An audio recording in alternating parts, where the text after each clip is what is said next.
On today's episode of The Real DJ Show. You guys are lucky I'm wearing clothes today, by the way. I'm so happy. Yeah. Rather than go after like what I'm going to do for me or what I can offer, I want to talk about my marketing is all about what I can do for the client. Why does it look like a weird scrunchie on the top? The speakers have Looks like scarves. a snake shedding its skin on the...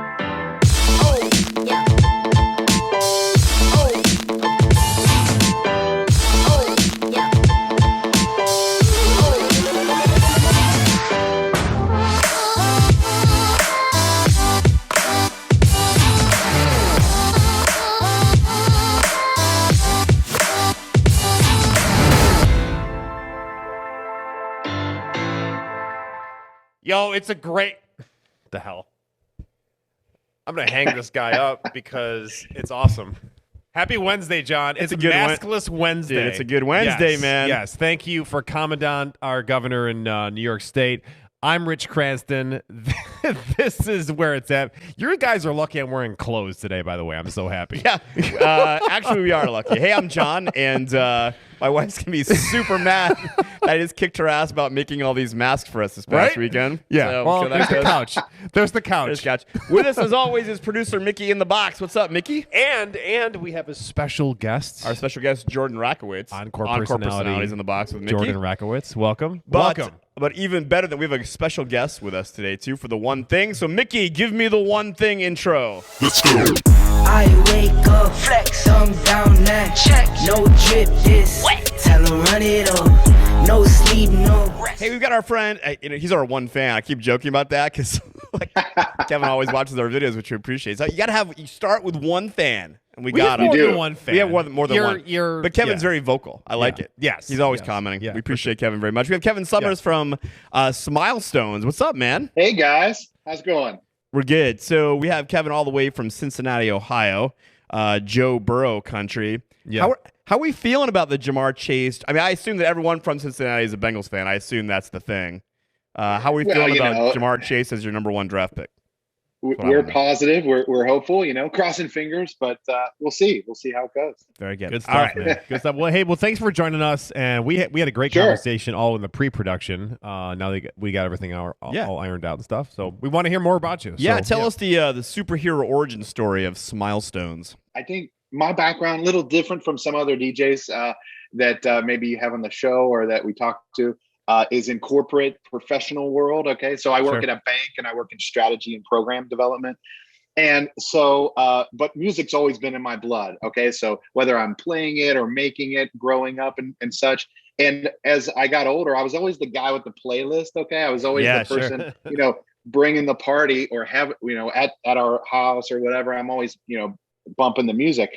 And any case, I helped out a friend on a DJ gig. So it was like a wedding and he needed a hand. So I'm like, yeah, sure. I'll help you out. And man, that was like 4 years ago. I was turning 40 and I just went and I got hooked. Like, it was amazing. I'm like, man, this is like, we're playing music and we're inspiring all this dancing. And like, I saw two things, right? I saw the fun, but I saw the logistics part. Yeah. And I kind of took from my brain of, years and years of the corporate world. I'm like, dude, this is perfect for me. So my wife's like, dude, buy yourself some big boy equipment and go do it. Like, run at it. That's awesome. Yeah. So I know, right? So that was kind of like a renaissance for me. And like 4 years ago, I started that and I built this little, I'm a solo op, and I've got this little company called Smilestones DJ Services. And I came up with a name because, that's my core. And I want to put smiles into people's milestones, whether it's a wedding or a graduation party or whatever it is. That's really cool. And that's really the connection. So I thought, rather than go after like what I'm going to do for me or what I can offer, I want to talk about my marketing is all about what I can do for the client. So that's kind of like something I might have borrowed from my years of corporate world or whatever. I get it. By the way, awesome. I loved, I'm going to put a pin in that comment, but I loved when he said he's a solo operative. I want to get him a T-shirt that says "solo operative" that has like a little spy versus spy guy on it. Yeah. Right? I like it. There's operations, but he's an operative. I like that. Yeah. We're gonna make you a T-shirt. All polished corporate guy, and he's out having fun operative. doing the Kevin wobble on Summers. the dance floor. Yeah. All right, there Kevin. you go. So the reason we got you here, We start every show with a DJ who's out there killing it like you, giving us the one thing. So what's the secret sauce of Kevin and Smilestones? Lay it down for us. So I think over these, my little adventure in this role, in this space, what I've done is I've grown to about 50 events a year. Okay. So that's even in COVID, I was doing 50 and that's perfect for me. I've grown my pricing about 50% since I started. And I feel really good about that. So I think the secret sauce for me is all about delighting your customers. Okay. And I want to unpack that for you guys just a little bit. What does that mean? Delight your customers. Mm-hmm. But that's like the summary. Yeah. I know that you can earn business, of course, by wowing your customers, but of course that pays dividends. Okay. And that comes back to you in so many different ways. And, you think about some of the outcomes you would want from any DJ interaction. If you're doing a wedding, if you're doing an event, what you want, of course, is those referrals. Okay. Those heartfelt reviews, maybe tips. Maybe you want tips. Okay? Oh yeah, we do. Maybe you want, right. Maybe you want vendor relationships.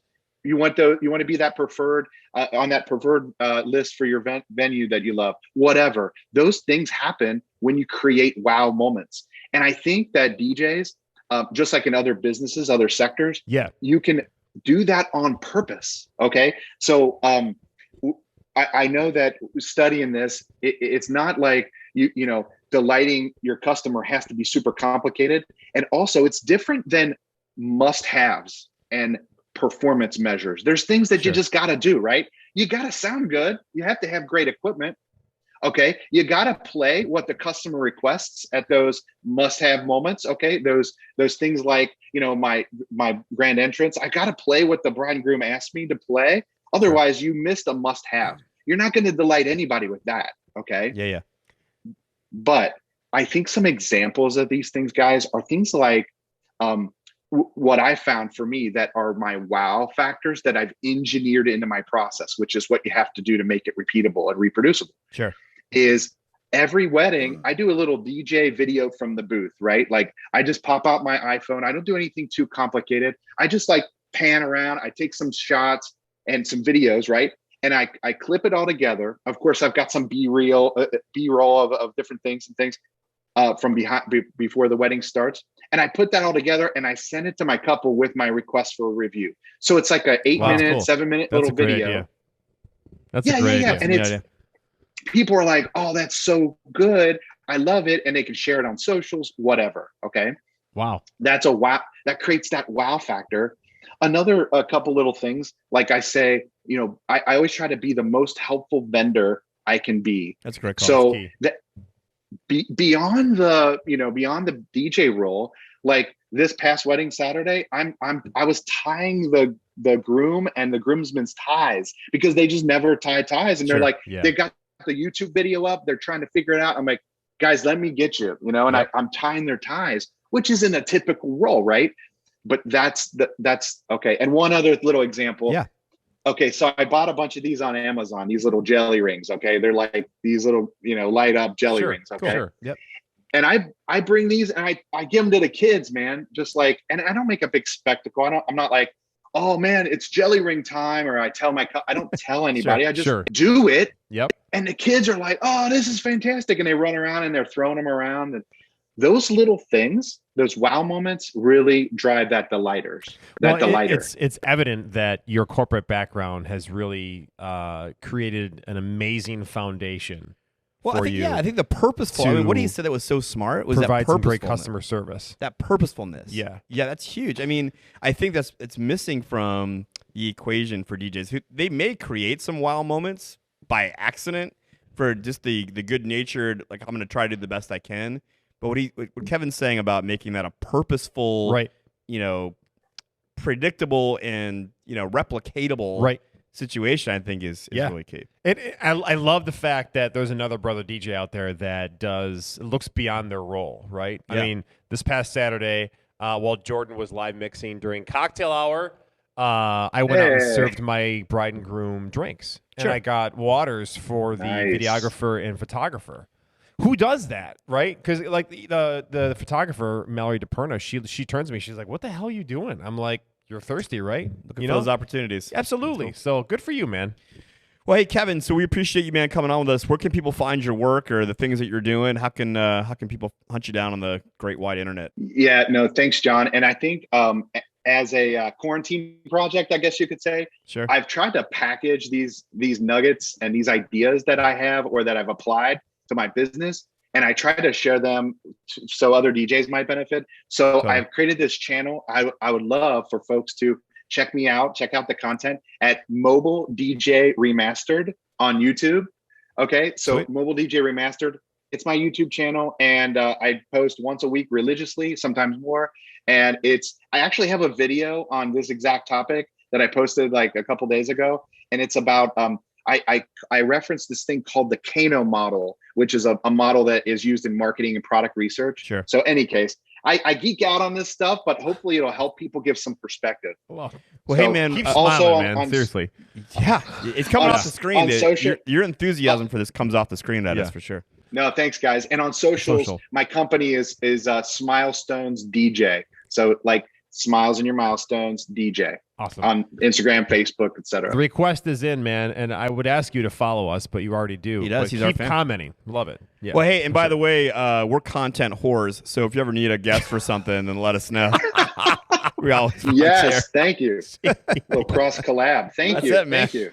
All right, Kevin. All right, Kevin, you're the man. We'll talk soon. Take care. That man is dripping with high quality customer service.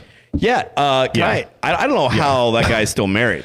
He's got a 50 events plus a corporate job working in a banking industry, and he's not, at the teller level. That's yikes. Good job, man. We're gonna pivot out of Kevin, who is killing it as a solo operative. I like that word. And talk though about working for a multi-app. I thought that we had a great discussion. You guys didn't see it over our table because we thought this episode would be kind of special and kind of turn the cameras in our own business a little bit.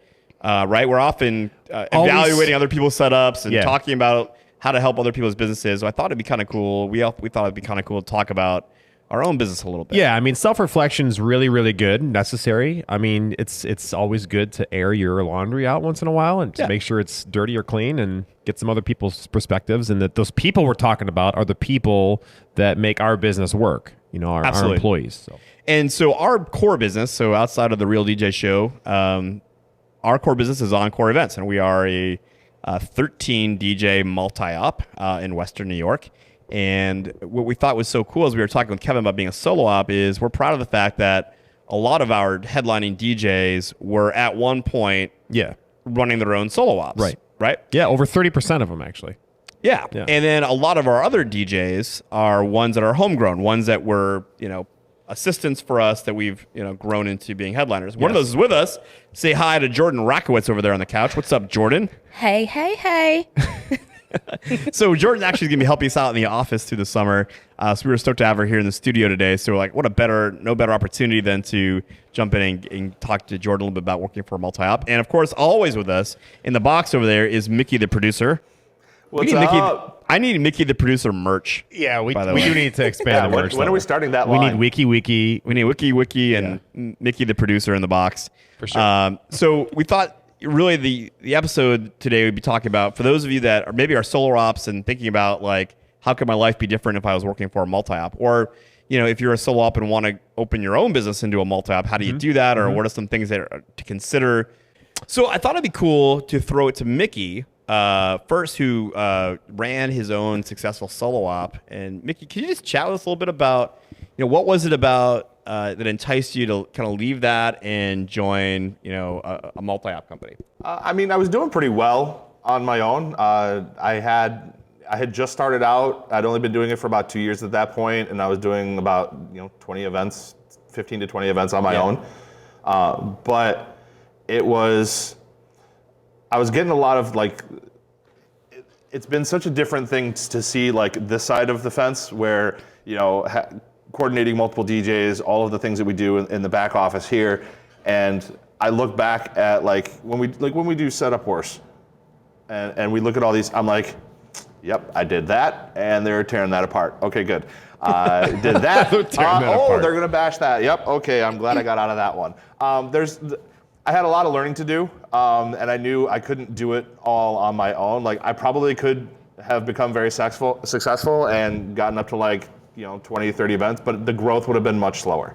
So if I'm hearing you accurately, it was a training issue. It was a fast-tracked training issue for you that excelled you to say, okay, let me come to an established place with a lot of different minds. And obviously, over the 20 years, we've made a lot of mistakes.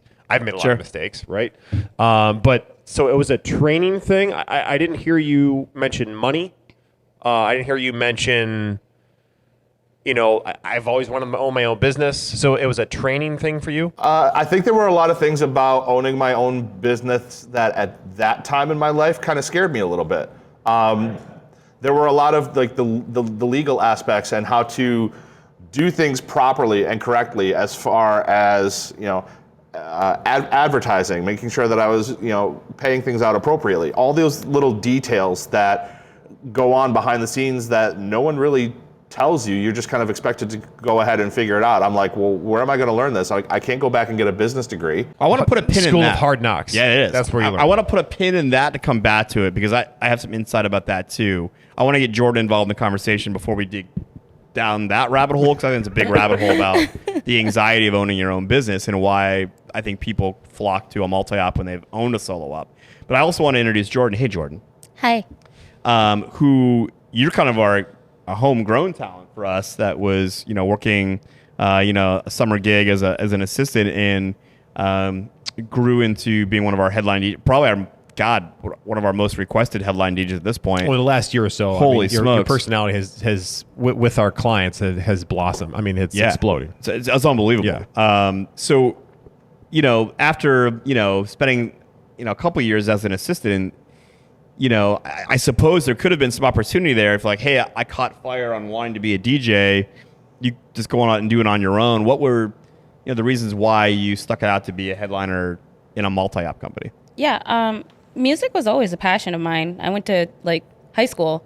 I went to SOTA, School of the Arts here, and I've been playing music ever since fourth grade. And when I graduated high school, I originally wanted to become a radio DJ. So I always wanted to be around music all the time. And when that one summer, I was like, I'm going to do hospitality. I want to be at weddings. I want to be at a party every weekend. I found Encore because I was like, that's the best of the best. It's what I see at the bridal shows all the time. So let me just join this crew.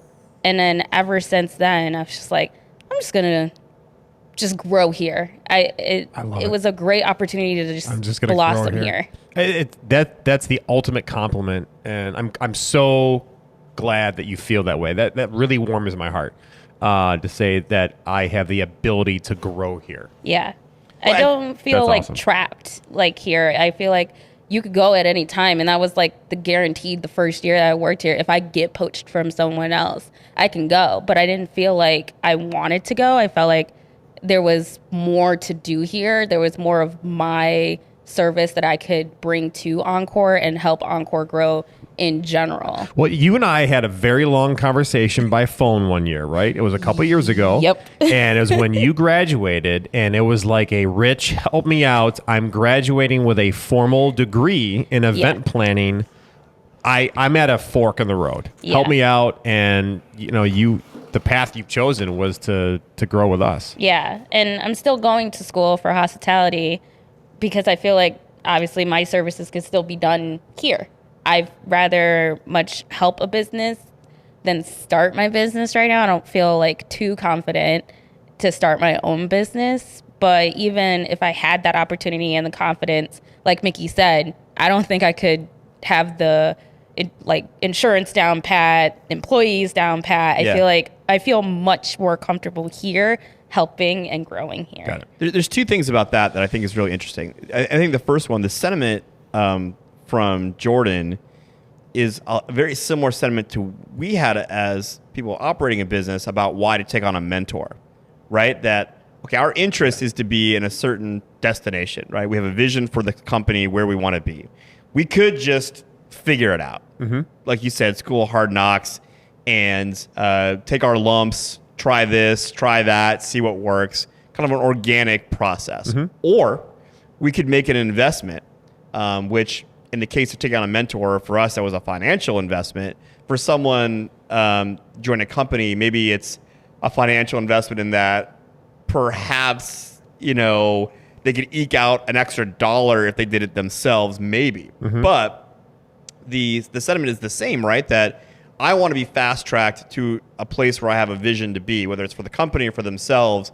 For us, it was taking on a mentor, to help us teach us about how to be a company where we want to be. For them, it's taking on a mentor by joining a company. Right. Well, and I'll also give feedback that I've been in business for over 20 years, so there's been plenty of School of Hard Knocks, which is most where we got. Sure. Most of what you see here today is because of us doing business over 20 years.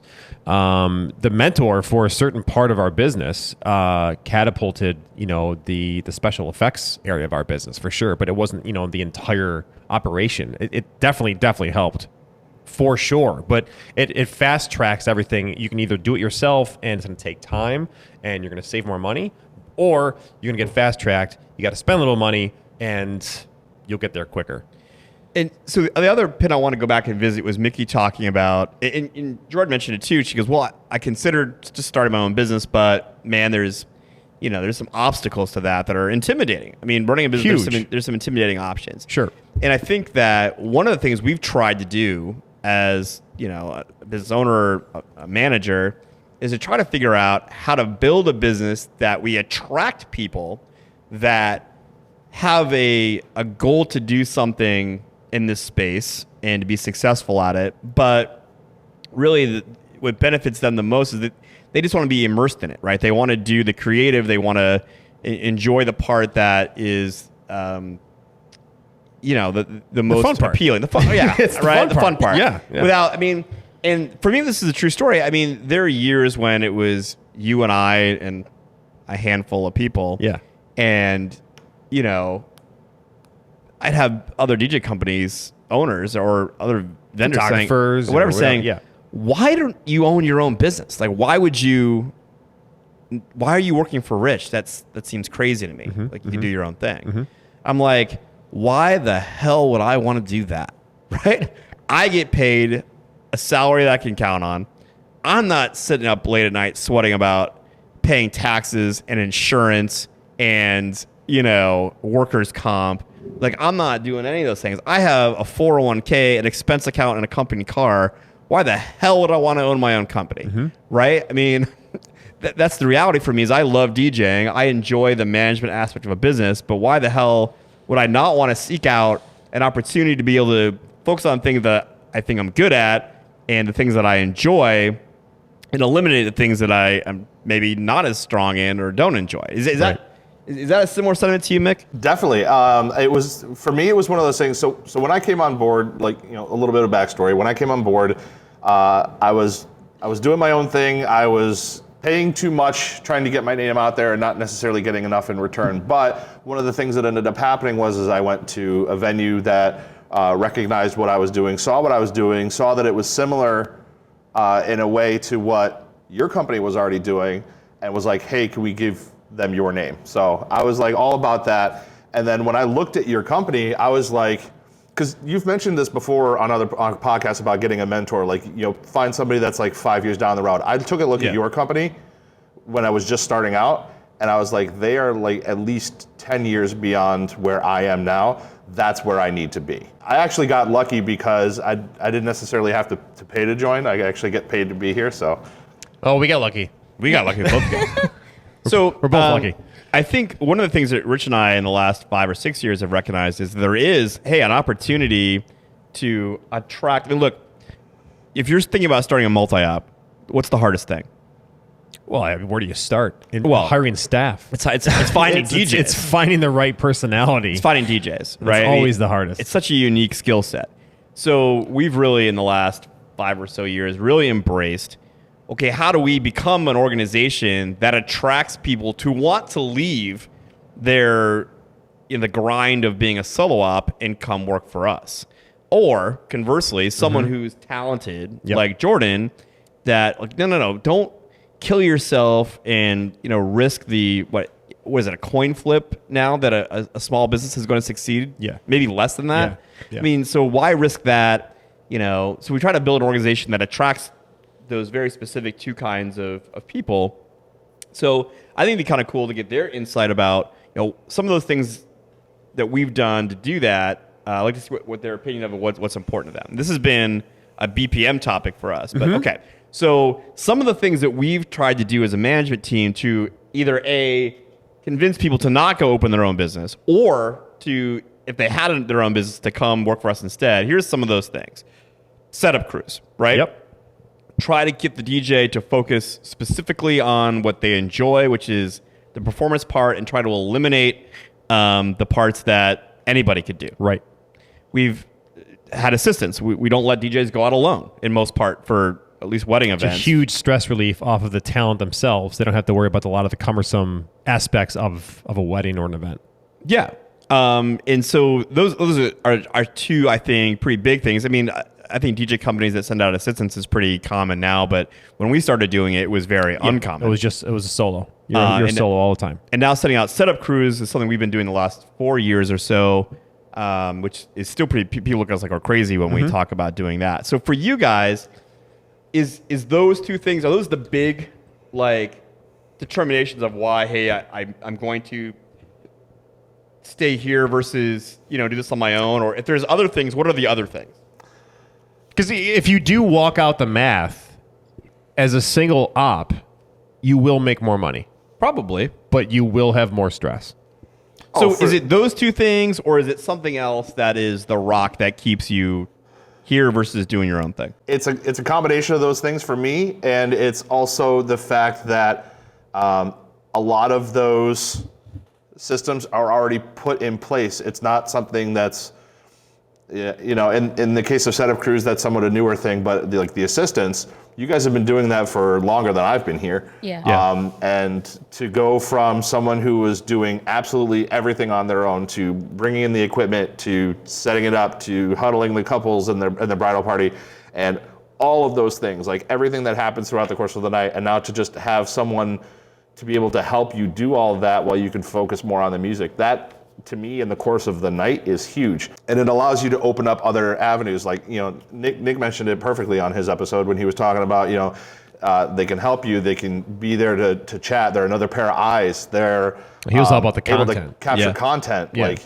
The list just keeps going. Jordan, for you, same deal. What is it that, is it those two things? For us, that always seems to be the topic of conversation, of those two things. The setup crews and assistants. I have one more thing that I want to add to this, is that those are two huge aspects. But what about the fact that we have an office team that can help you during the planning? That's a good point, too. Right? Yeah. So, hey, I'm working my 9 to 5 or whatever. I can't get a hold of this client. Can you just reach out to her, him? Yeah, that's a big miss. I didn't bring that up. You know what I mean? That's huge. Having an office. I think the thing for me is just having backup, someone there to always catch you and help you out. Because that's what's keeping me not leaving and starting my own, because I feel like I wouldn't have the same support going out by myself. Yeah, of course, I would have my family, but having my Encore team family is kind of hey, here, I'm helping you out, training you to make sure that, you have your own flavor of doing things, but have you considered this? Make sure you are professional about all these things. And it's nice having the mentorship of you two helping me through this first year of DJing. And I was here when we didn't have setup crews, and oh my gosh, I loved it the first year, but also when we got setup crews, I was just oh my God, this is great. This is awesome. Yeah. I get to go home right at 11, and my husband loves it, and he doesn't have to do. He was helping. We removed some barriers for you too, right? So, this isn't a male or female thing. There are plenty of males that can't lift larger speakers, I'm right? tiny. So, if you're going to be a headliner DJ, we just removed the fact that you have to carry in heavy gear. Over the years, I've learned. Mickey has taught me.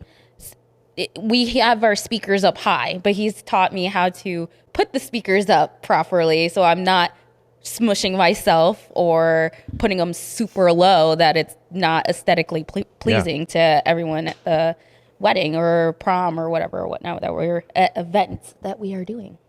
That was huge. What you just said too about, I think it ties in what Jordan just talked about, having backup.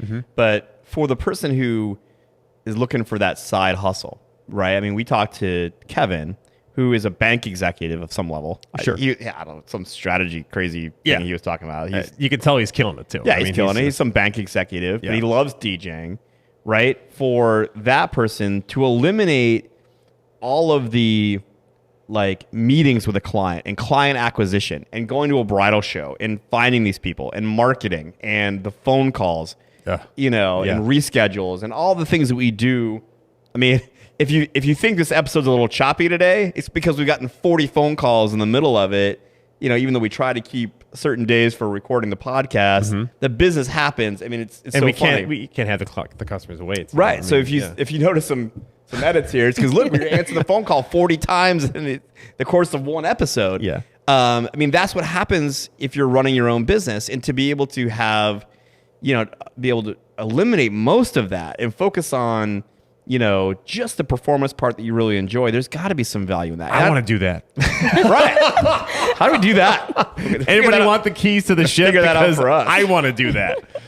Well, but that's an important conversation, because I think that the other side of this coin, which is mostly a question for you, is, how do we do all this and then keep people stay here, right? Because, the fear of us in hiring great people and bringing great people on is eventually are they going to get the itch or the desire to do this on their own? As much as we set out these great amenities and tools for retention, I'm sure DJ companies are out there, and the biggest fear of a multi-op is you do all this training and all this investment, and someone just gets the itch, like, I'm just going to do this on my own.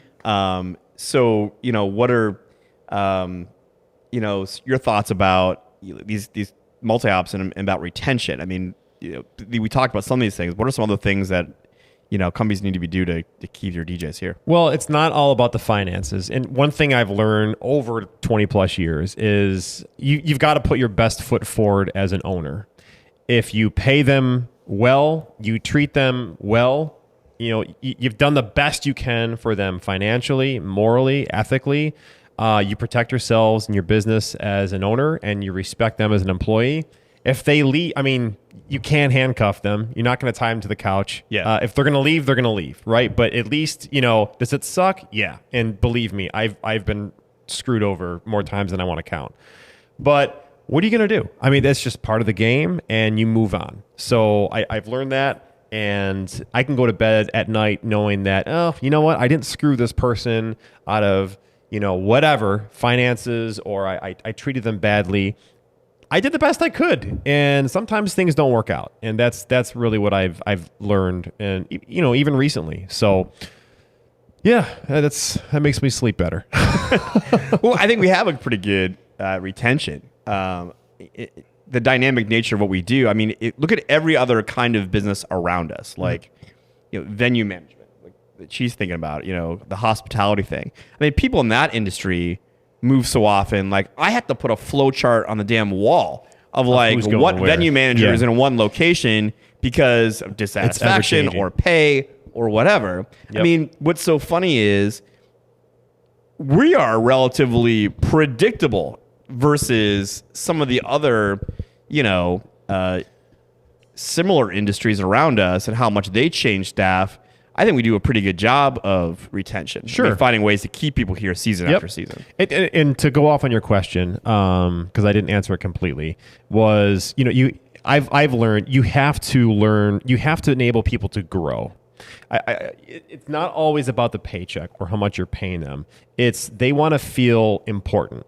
They want to feel that their work, their blood, sweat, and tears means something. Like, hey, I did that. That was my idea, right? That's a huge part, is that self-gratification of that we recognize you, awesome job, and it's a part of our culture now. You're literally talking into and being lit up by somebody's idea. Yeah, and sitting over there behind the desk. I mean, right? Yes.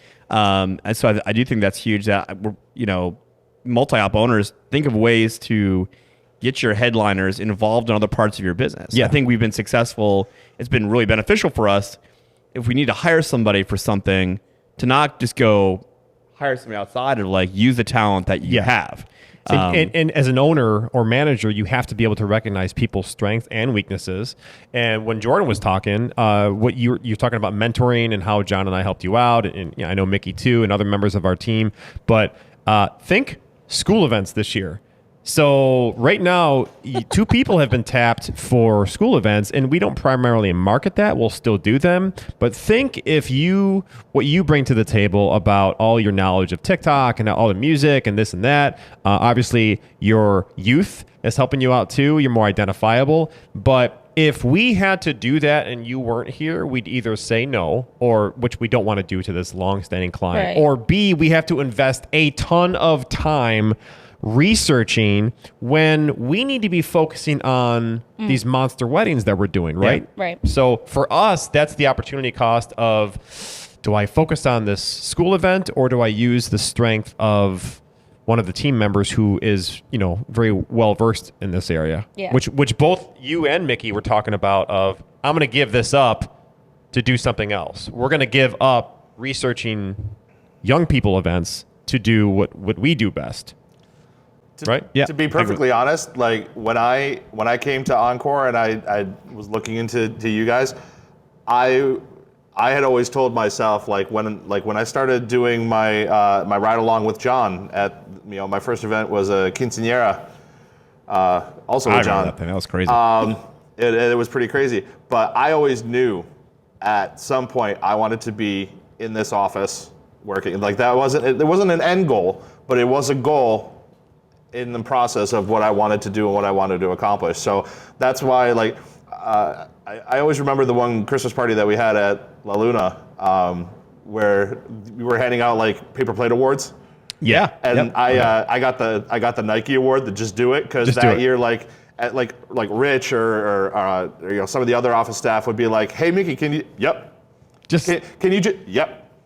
Hey, we need to. Yep." That helps the business so much. And we're not taking advantage of you, but it is such a big stress relief, and we want more of that. Hopefully, look, if you're a solo op and you're losing the love for it because you're mired in all this extra stuff, maybe this conversation has led you to go find a successful multi-op and see if you can find a way to continue to do the things that you do best and eliminate some of the things. If you're a multi-op and you're struggling on retention, maybe some of these ideas have helped you. Yeah. Think of cool ideas to keep people here. If any of these things you want more information about or a conversation about, then certainly let us know, right? For sure. There's one thing I'll leave with this is, maybe if you're a single op, you're out there thinking, yeah, but I built this from the ground up. I don't want to lose. This is my hard work. This is my brand. I can't go work for somebody else. Listen, in our space right now, you can thrive as an individual personality within a company. It's just that. It's a personality. It's how you brand yourself, how you market yourself. It's all in how you do that, especially with social media these days. I mean, it's totally obtainable. So the examples of that are everywhere. Everywhere. I mean, Nick Spinelli works for SCE. I mean, Joe Bunn's guys are very visible. Yeah. In the space, so they've maintained that individual brand. Yes. But are just working in a way that they're getting more support. Exactly. Yeah. And what happens? So people call up. Yeah, I want Joe. I want Joe Bunn. I want Adam Dibble. I want Jordan Rakowitz. Mickey. Yeah, it happens daily here. All right, so I think we killed that topic.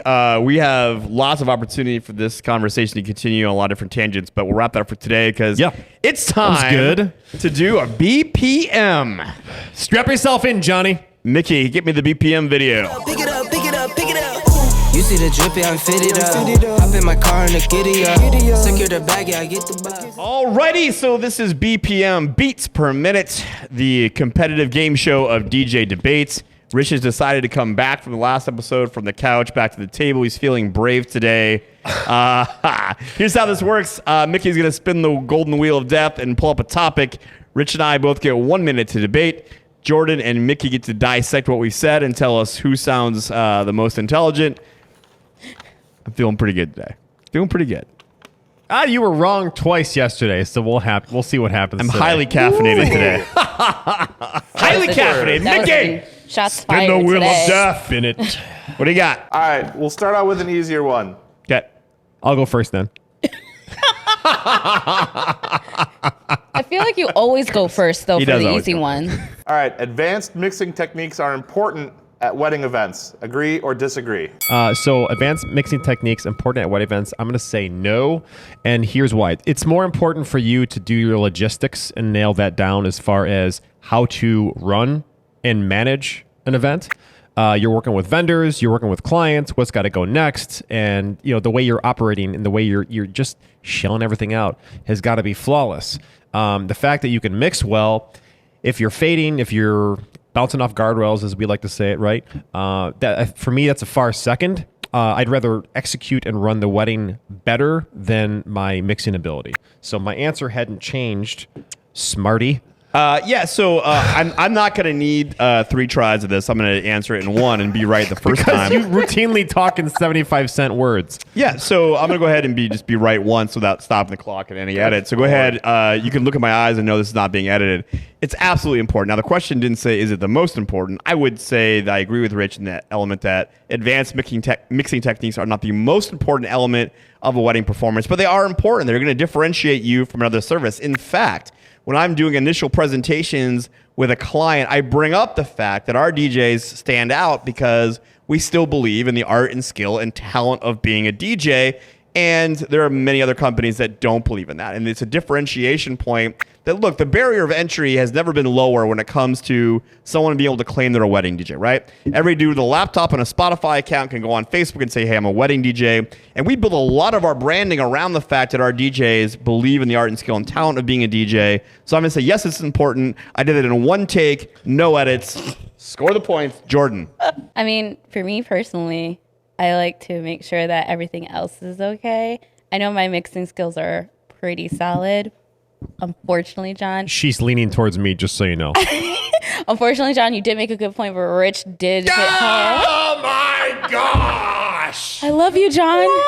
I love you, John. I don't even know what you're saying. Oh my I goodness! will deduct half a point from Rich because he did start over. Because I used the wrong word, people. But you Mickey, can still you school started down? over, and the whole segment is to debate in a minute. Oh, I love it. No masks today, and I'm right. It's a great Did you say day. you were right? Mickey, who's right? Well, it depends on where you draw the line. Like, what would you consider to be advanced mixing technique then? Well, I think anything that's not fading in and out is an advanced mixing technique. It's not the most important thing of the day. I think That wasn't what the question said.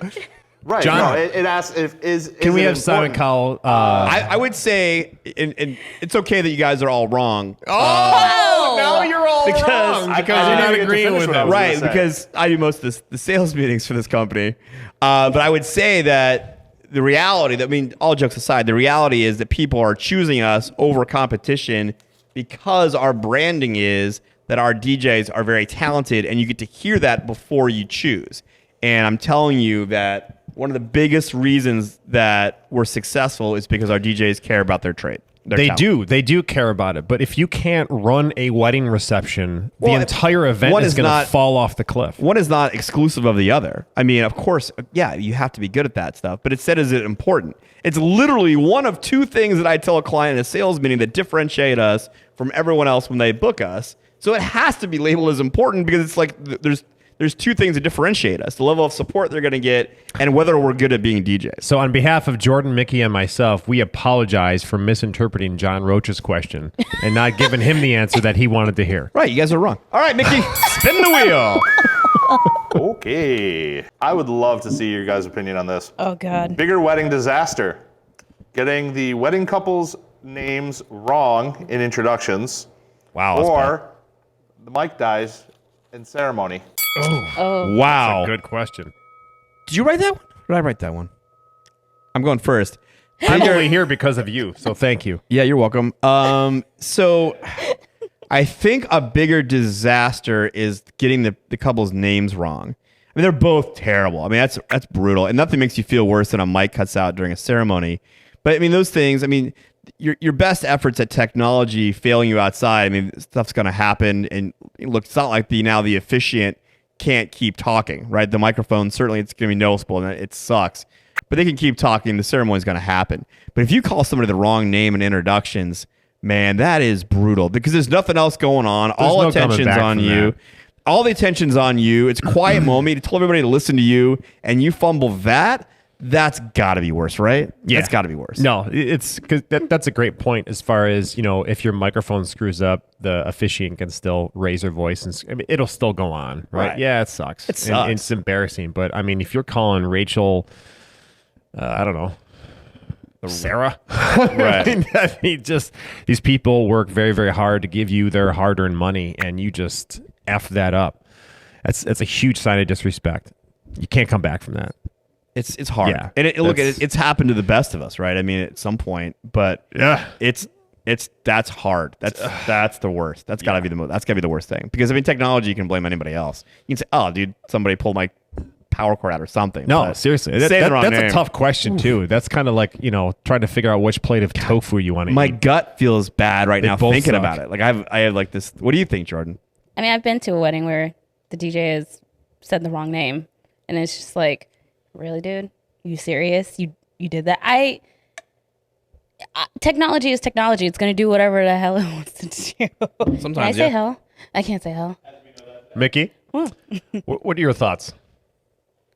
Have you had both happen to you? At one point or another, yeah. Yeah. I've had microphones go out, speakers just stop. Someone tripped a plug, which happens more often than it absolutely should. But I think the biggest one is you're on the microphone. Everyone's focus is on you and what's about to happen, and literally everyone there, unless they're a +1, knows exactly who you're talking about. Totally true. Yep. And you go and call them by the wrong name, or just as bad, mispronounce their name. Yeah. Big ear. You're done. You got to slow down. There's no coming back from that. No. You've got to make sure you know what you're talking about. And it wrecks the rest of your night. Too. Yeah. I mean, because no matter how good you made people dance, there's nothing that you're going to say is going to tell that bride or groom and groom, bride and bride, that you always have to constantly apologize too, and it's just like, yeah, you can't. I wouldn't even want to talk to them the rest of the night. I'd be, you just like, screw it. This might happen the way it happened. You might as well just wear a hoodie. I wish I would have taken up like carpeting or something. Yeah, no, that's literally the equivalent of tripping at the starting line and then having to catch up the rest of the race. That's exactly good. Yeah. That's good. So sorry if that's happened to y'all, and now we're making you feel bad. All right, last one. All right, a wedding client has submitted a comprehensive playlist of music that, in your opinion, would be a challenge to make it work. I have a client like us now. But the client is very, all capitalized, excited about it. I feel okay. You do or do not tell them the challenge it poses to make a dance floor function. First off, they're hiring an expert, and they're hiring someone with experience, and you want to bring them a reality. Listen, my past experience has brought me this.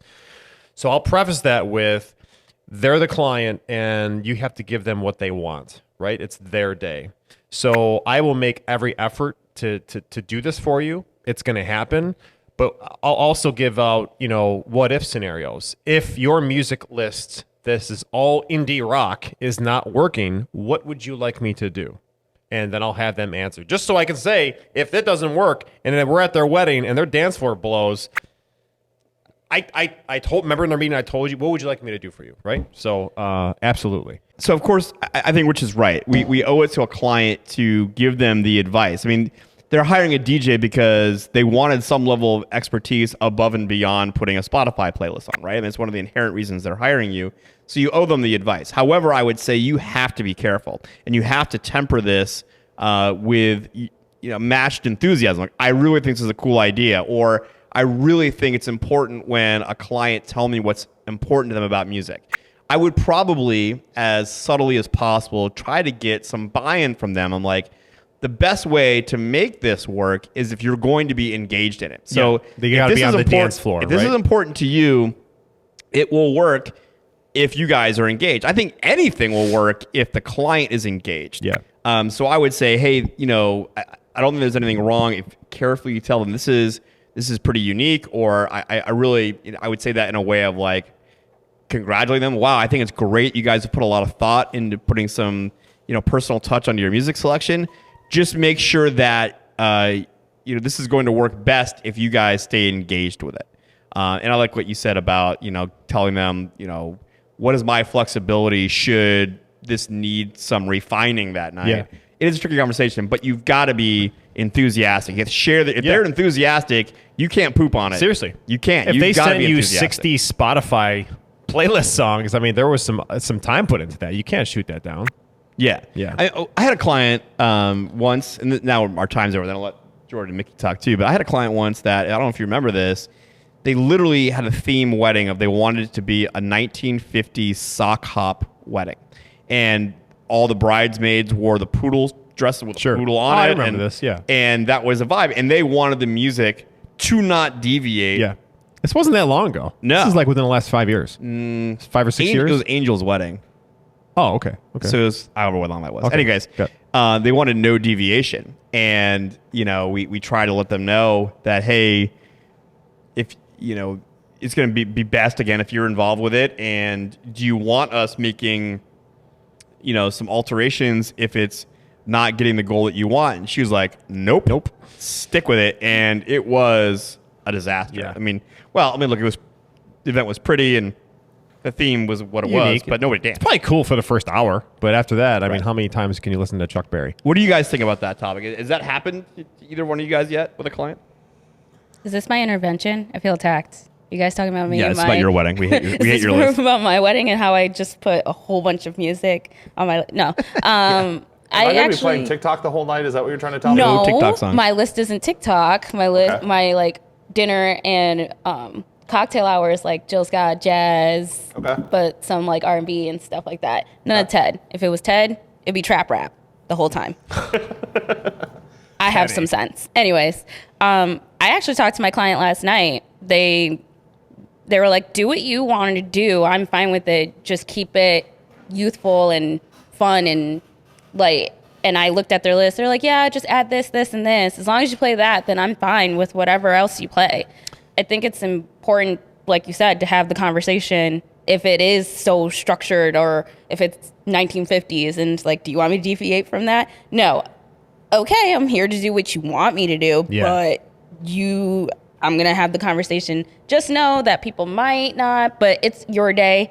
It's whatever you want. It's delicate. It's very delicate. Mickey? I think you're definitely right where the conversation needs to happen. But at the same time, I think if you probe a little bit deeper into that conversation, there may be some information about like the couple's past and the couple's history that may come into play that will inform your decision. And maybe that backstory will help you try to sell that better to the audience when you're just setting up, when you're making your decisions for playlist and order, and like putting all those lists together. Like there may be a reason, not just like, hey, we want a 50s sock hop or anything like that. Like maybe like probe the conversation a little bit and talk to them like, okay, what is it about this music that, like, what's your goal? What are you envisioning? Yeah. Like maybe there's a backstory in the couple's history where they can talk to you and tell you about, we had this great moment when we were at, this vacation, and, the story informs a lot of the decisions that we make. Like the whole reason why we're able to put together these playlists each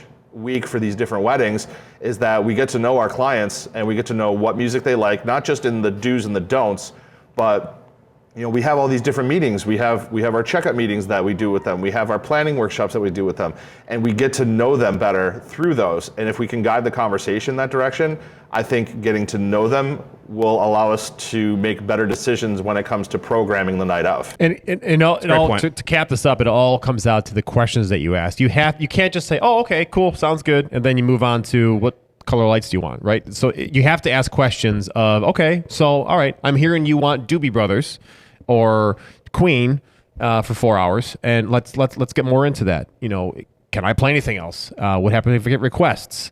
And I had a groom the other night tell me, no. My guests are going to know that this is coming from me and blame me. And I'm like, all right. I just want to let you know. I'm like, there's a couple. They basically told me we don't want anything beyond 2000 at our wedding. I'm like, but you have wedding. Usher here. Yeah. That's the only thing. And everything else is just. So that's why I'm going to have Raph DJ the whole wedding. All right. So That was another successful episode of Beats Per Minute, the game show of competitive DJ debate. All right, so we're going to do one more segment. We got Jordan and Nikki here together. Let's do a setup war.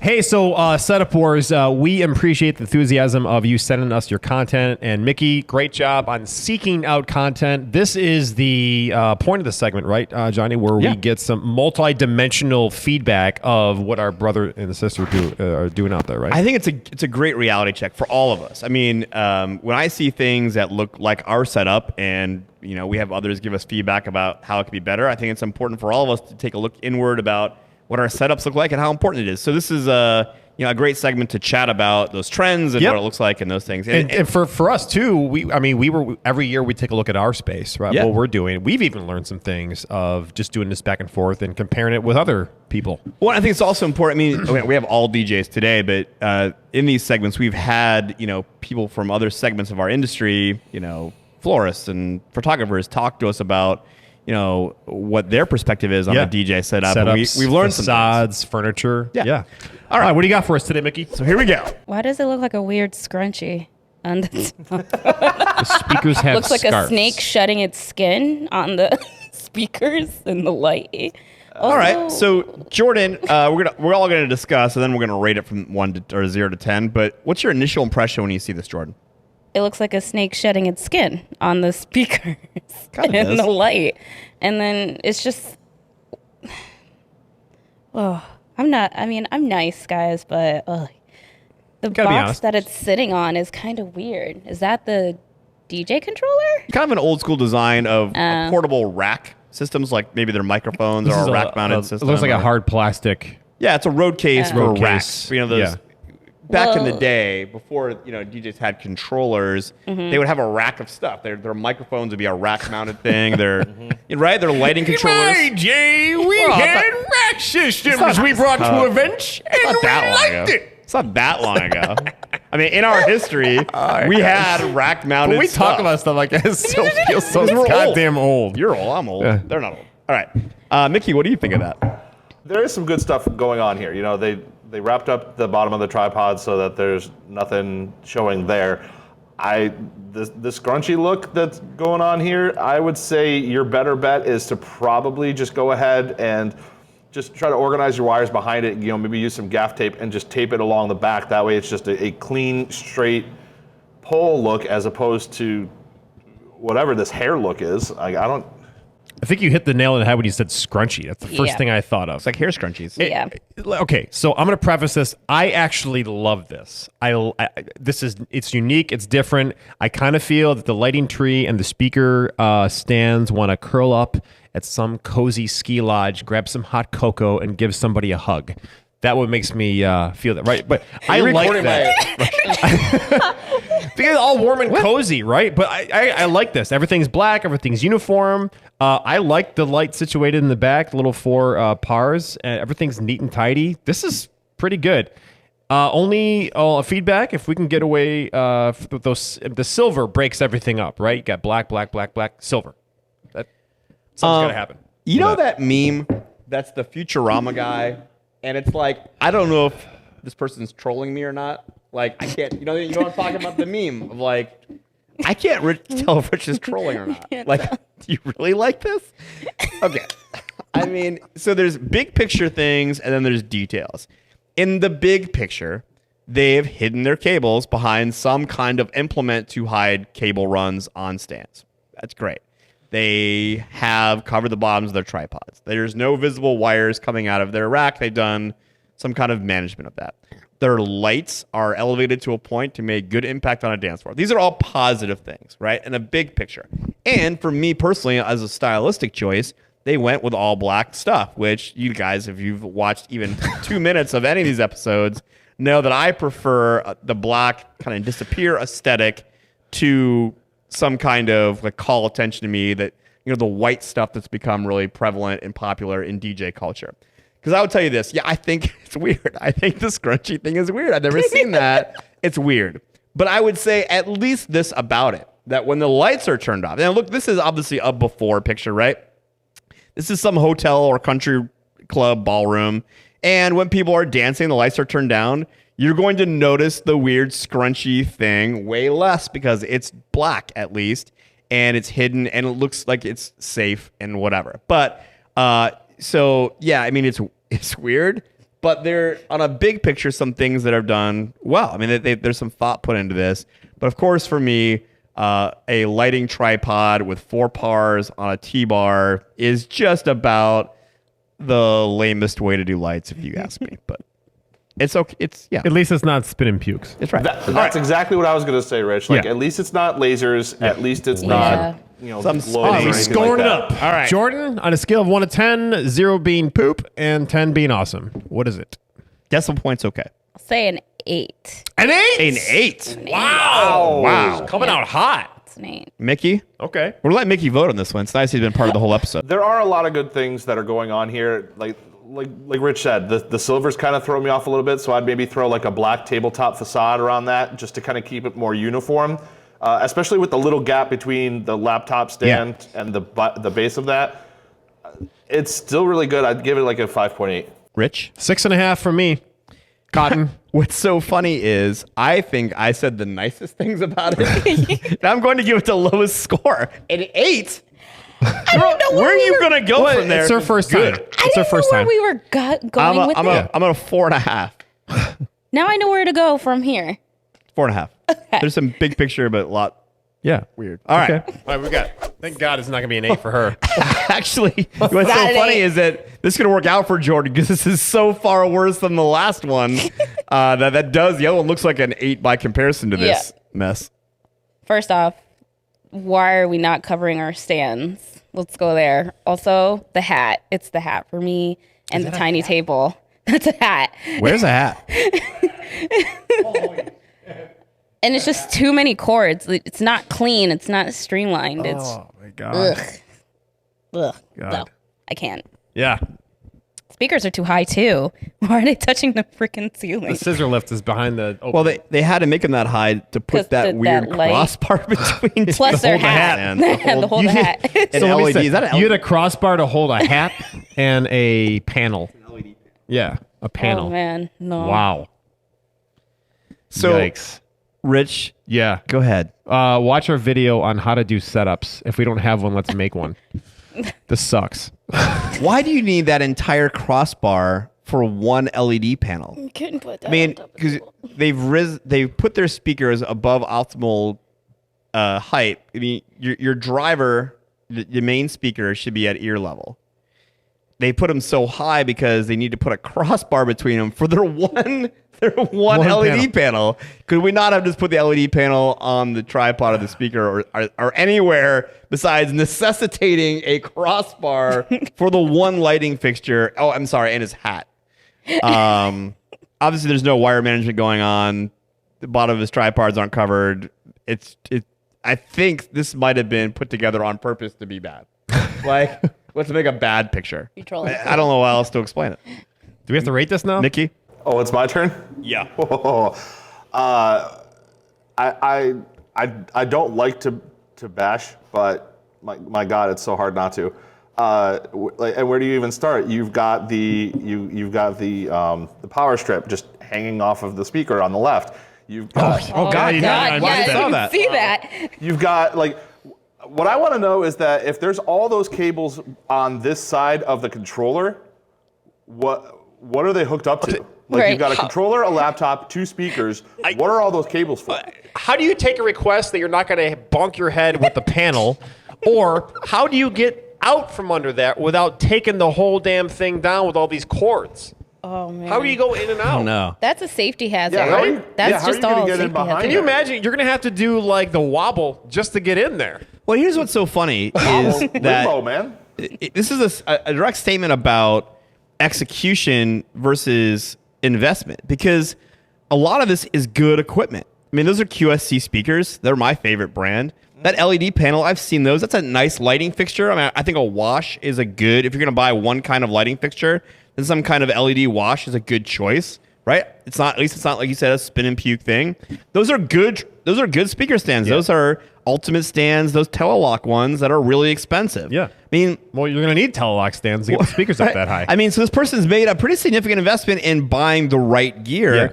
It's just absolutely the worst execution. It's going to show you that just spending money is not going to be a good setup. Right. You can't just throw money at it. Yeah. This is good gear, just executed terribly. So let's rate this thing. Jordan, you get the last one an 8. That seems like a better and better review all the time now. This is a 10. No. That 8 is looking more justified now. Yeah. This is a 10. No. It's a... That's a 2 for safety. Just to be different, a 2.1, but there's just so much. I mean, this is one of those things where you see the conversation on like DJ forums all the time, like, oh, what gear should I get? What gear? This is good, like you said, it's good quality gear. They're good speakers. It's a good choice in light panel. It looks like it's a Pioneer deck with a great travel case there. Like you've got a laptop stand, so it obviously shows that you care about what you have. Just take the extra 20 minutes and just get it all organized. What are you giving it, dude? A 2.1.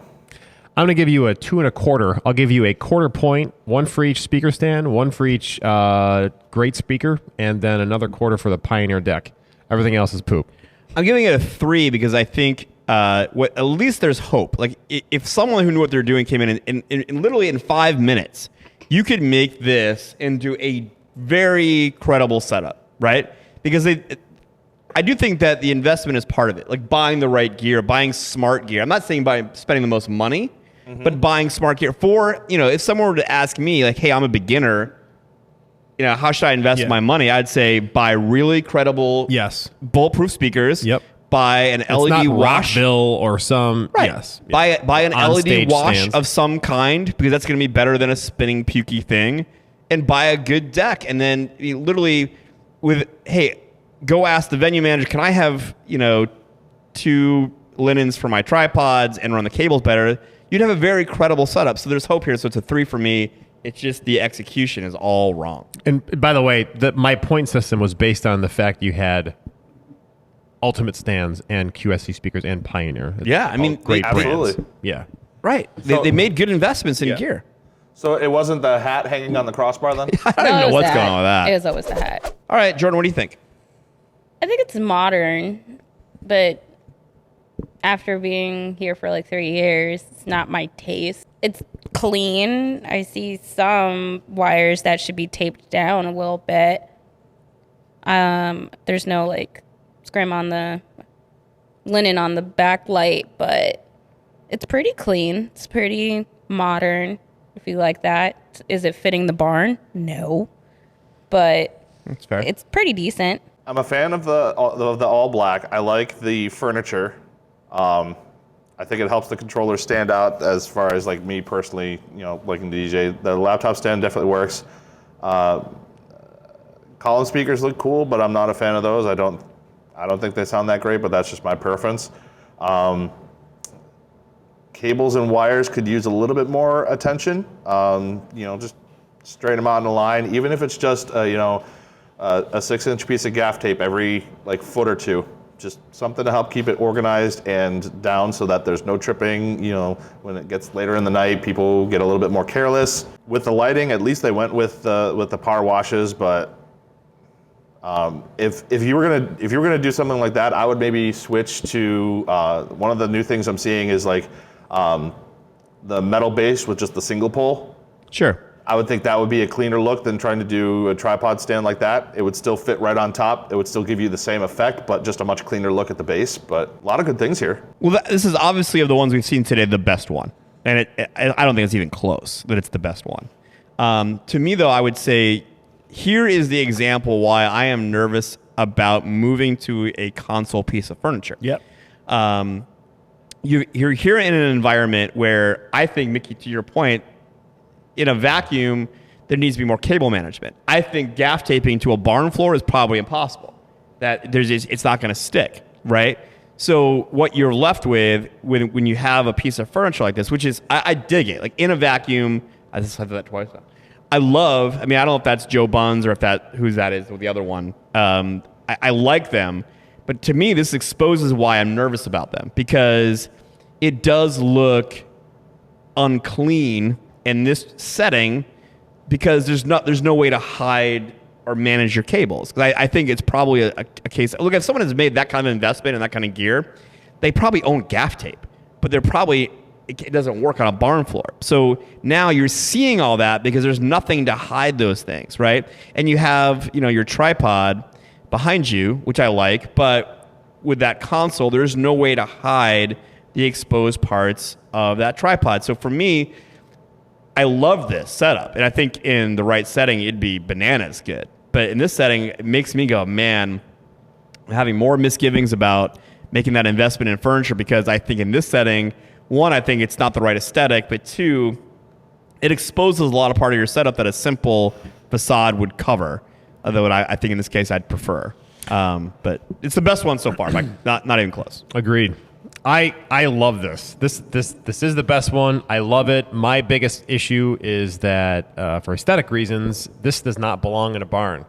You might as well wear a pair of shorts to a wedding ceremony, have everyone look at you, be like, what the hell are you wearing, bro? You know what I mean? Like, why are you you're not going to wear the same suit or dress to the wedding. You have to be able to adapt to whatever the environment you're in so you can blend. This is not blending. Like I said before, this is like driving a Corvette to a tractor pull. It's just, so I love everything about it. This belongs at the Hyatt. But this furniture, I'm adding up almost $7,000 right here. Totally. There was a hell of an investment. Well, if this DJ, this is a good conversation, because if the DJ is a single op or whatever and can't make an investment in having different looking gear for different places they're going to work. And look, there's no avoiding barn weddings anymore. They're super popular, especially if this was taken last year. I mean, barns were the only places you could work. Yeah. So if he's bought one set of gear, he's bought great gear. I love that console. But for me, now I'm thinking to myself, as we have gone back and forth right, about what do we do to have, we love this look, but it to me is even pushing me further to, I don't think I could ever make that investment because it just doesn't hide anything. I mean, would a facade make a difference? Yeah, right. I mean, because you're hiding stuff. I mean, your bag, those wires. I can't tape those wires down because it's on a barn floor.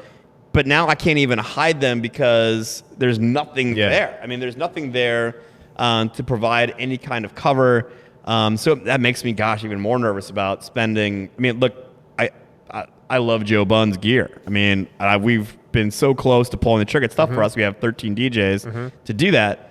But this, in this setting, makes me like, man, that's a tough investment, because if I'm going to leave it home every time I go to a barn, or I'm going to leave it home every time I do something else, and you almost have to bring, if this is the only setup and you don't want to invest in a different setup, you have to, $150 grab a facade. Yeah, for $150, but that's what I'm saying, though. Diffuse it a little bit. You bought a $2,000 console, but in this situation, to make it work, you're going to cover it up with a $150 facade where you're no longer even going to see it. Yeah. So why not just buy the $150 facade and use anything? Yeah.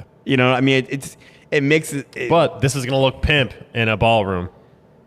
Or in some contemporary. I mean, it's sick. I love it. Further the discussion, but I mean, I agree. I think the day and age to end a lighting tripod has got to be upon us. I mean, a heavy base single pole would make all the difference in this case, especially if you're going to spend. I mean, what do those things cost? It's $2,000 minimum, right, for buns or $2,200. Right. Those EVs are about $1,600 a piece. Sure. So and controller, But so if I'm doing that and I know this is going to be my setup and I have to be minimalistic, then I'm going to spend whatever it costs to get a heavy weighted base with a single pole to put that up there, because seeing the tripod legs behind this kills it. You know what I'm saying? It's like you have nothing to hide that because you're wide open. You have to think about what you're putting behind yourself as far as the lighting tripod goes. Yeah. Spend the extra, what are those, like the poles we put our projectors on? Under $300. Under $300. Yeah. All right, we're scoring this. Yeah, Johnny, what's your score? Oh, my score? Look, all this shit we just talked about it. Where's my bleep box? All this we just talked about it. It's by far the best one. It's an 8.5. I mean, at least. I mean, it's really good. So, dude, whoever you are, this is nice. Excellent. It's nice, but it just raises questions for me. But it's 8.5 for sure. 8.5. Jordan? I'm gonna say 8, but it's in the wrong location. Yeah. So. 8. All right. I don't know how you fix that problem. You know what I mean? It's tricky. You can't buy a second set of that if you're spending that kind of money. One, but and I'm thinking facade. Like you can't have different colors. Facade. It's either black or white, right? Right. I mean, you can't walk around with a wood facade. Right. You know, it just looks weird. I don't know how you solve this problem for this guy because this guy brings a trailer. I mean, I'm just picturing this guy in my mind. Not to derail the scoring, but I think it's an important conversation. So this is probably a guy or a girl that's got a trailer, or probably to carry the stuff in, and you're gonna really. I mean, in this application, a facade would probably help, but you're gonna cover up your $2,000 dope ass podium or console with a $150 facade. I mean, then why did you buy that thing in the first place? You know what I'm saying? It's like, man, this is a tricky conversation. This is very polarizing. Consoles are polarizing. And it's even more tricky. It's like, well, okay, how many events are you doing at barns? Like, I understand that they're becoming more popular now. Our market, we've got a number of them.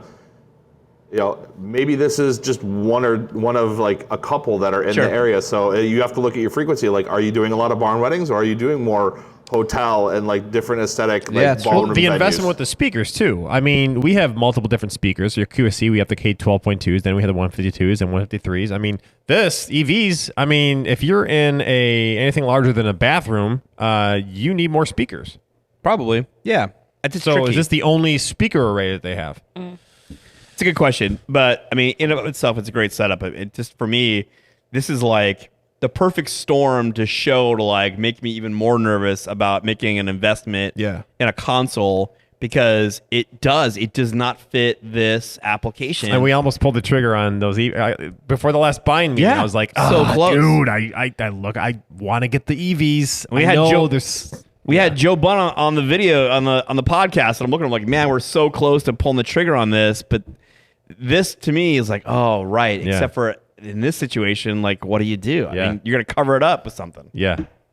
Score that 7.5 for me. It's wrong application. I'd throw you a 9. It's probably one of the highest ever, but you are in a barn. You got to diversify. Yeah, it's tough. I guess it just looks weird. I guess you have to think about that. Maybe we're being too critical. I mean, right? I mean, the guy bought all the best gear. I'm going to buy all the best gear. Yeah. And then you're in a barn. And you're like, We should bring this with a non-DJ person on the panel and see what they think. Can we pin this? Can we pin this for like save this one. I want to show this venue again manager when we have somebody. Next Thursday. Yeah. Let's do this next Thursday.